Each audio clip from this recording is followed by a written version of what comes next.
I wonder if, like me, when you get to lists of names in the Bible, when you get to those genealogies, so-and-so was the son of so-and-so and so-and-so was the son of so-and-so, whether you've been tempted just to skip over them, as I have. But just recently, I've been thinking a lot more about this and thinking these were real people. These were all individuals who were known by God. And we're told in the New Testament that all scripture is profitable for us. It teaches us, it corrects us, it rebukes us, it trains us in righteousness. So I've been thinking, Lord, what are you teaching us through these lists of names? And I think it is that very thing, that individuals are important to God.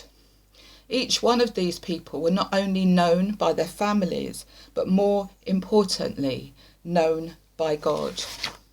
So I've been sort of pondering this a little bit more and thinking, God, I think, wants to remind us that we don't come to him as a job lot. We're each individually and uniquely known to him and by him. When the disciples excitedly came back to Jesus after he sent them on a mission trip, they said, it's so exciting. Even the demons are subject to your name, Jesus.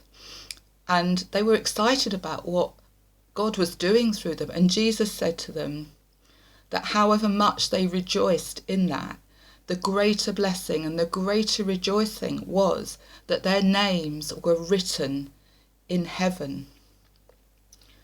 And the Apostle Paul in Philippians chapter 4 verse 3, he talks about his fellow workers whose names are in the book of life. Hebrews 12:23 tells us that believers' names are enrolled in heaven. And I love Psalm 87 verses 5 and 6, where it talks about Zion, the city of God, Jerusalem. It says, this one and that one were born in her. The Lord himself writes in the register of the peoples, this one was born in Zion. And as God looks at us and he says, this one has been born again into my kingdom. That one has been born again into my kingdom. I'm going to write their names in the Lamb's book of life.